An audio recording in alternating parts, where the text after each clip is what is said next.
So let's say you had a Skoda Octavia, right, and you had got hold of some E46 coilovers for free. Would they fit? I'll show you. So I'm noticing that the wind noise is quite bad. The wind's coming in off the field today, not much I can do about it. But so the first step is going to be removing the shock absorber. Now, usually you need to take the hub out to do this on these ones. It's pretty straightforward. Disc around the back, lower arm, caliper off, trowel end. It's all pretty simple. You'll need one of these. I can't remember what size it is, it's quite big. But if you, if the spring is short enough, it will come out with just taking this out and knocking it out. We'll, oh, it's not looking out for too long. But yeah, I'll be fine to do it like this. Okay, so that is that out of there. That is basically the goal.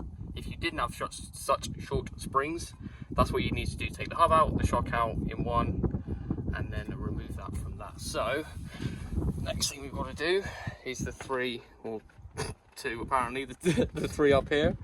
Obviously this will be covered over if we didn't have this, which is if you just want maximum turbo noise all the time and you don't really give a shit, that is how you achieve that. Obviously if snow goes in there or a kid pours some Ribena in it, it's game over, but it's got 276,000 miles on it, mate. I don't care.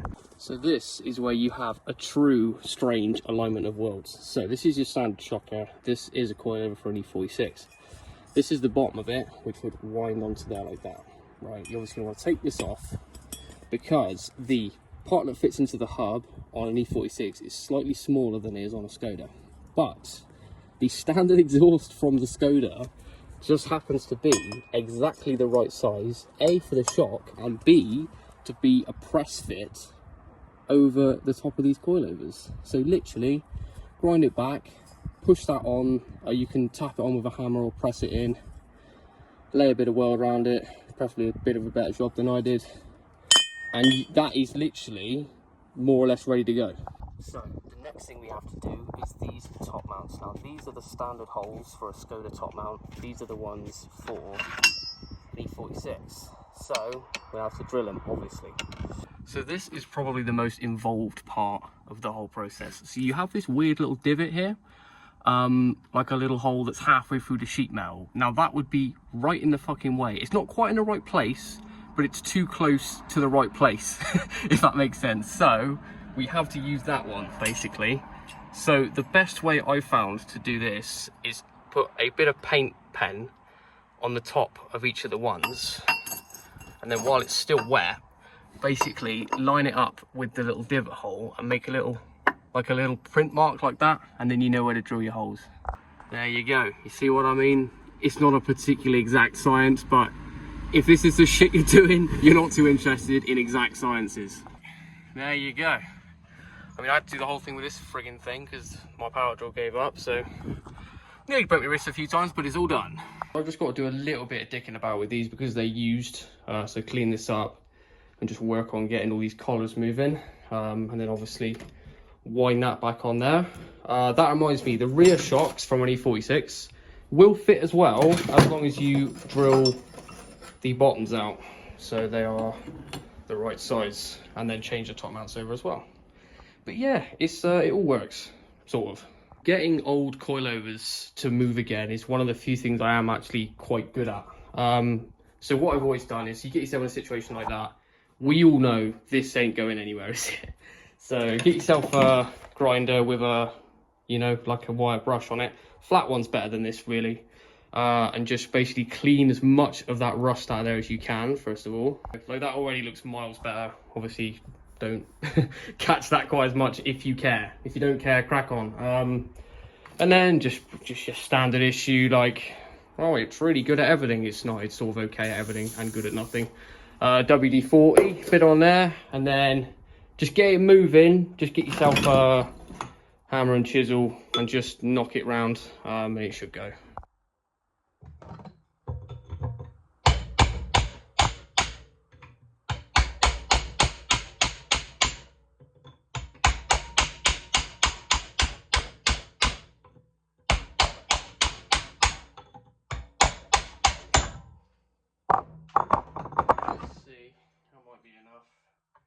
Fucking adjuster's way too small. Whole thing's spinning. Alright. getting there. You don't put the threads in the vise without some soft jaws, and don't do much too tight, but there you go. Moving now. So now it's moving, I can start putting it back together. This is basically all I needed, is that to go down a bit. So for reassembly, just copper slip the fuck out of everything, mate. I don't know if this is me being a bit like old school mechanic, like, well, it's how I've always done it. It's scientifically incorrect, but it's how I've always done it. But it's how I've always done it, so I'll continue to do so. So now that's sort of down there a bit. You can never have too much. Send him on there. I should have done this before I took the preload off the spring, really. That was a bit daft to me. But never mind. Never mind. So basically, he's going to go all the way down till it hits the bottom. We're going to just wind this up until it hits the bottom of that and call it a day, as low as it will go. So just got all the collars all sandwiched together. Obviously, we have to make sure that that sits in there properly when we let the weight off on the jack. I understand I didn't really need to do a segment on rebuilding the coilovers, but I think, to be honest, there's definitely a lot more people here because they saw the video and went, what the fuck is he doing now?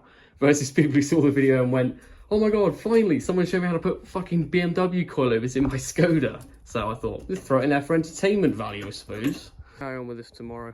I want to get something to eat. So there we go. That's the top mount bolted in on the new olds. I was thinking you could probably use the Skoda top mount if you wanted to change them over on the tops.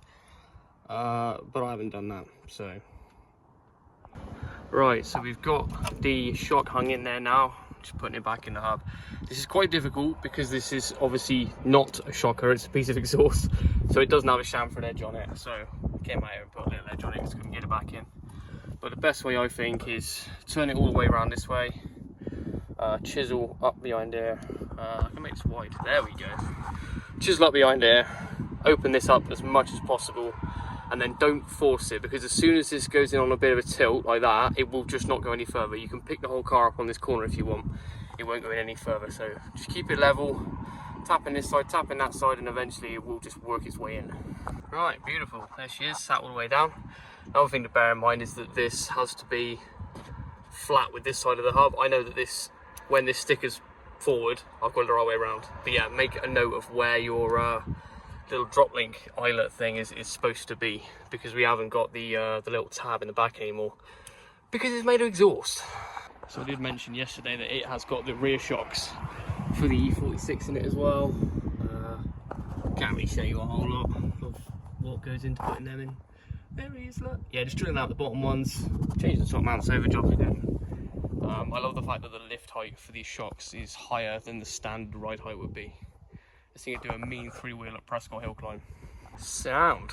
And there you go, look. So that is it, that's how you do it. I've got some drop links and one I got to chop about and piss about with. I don't know if that's going to work yet, so I'm not going to film it.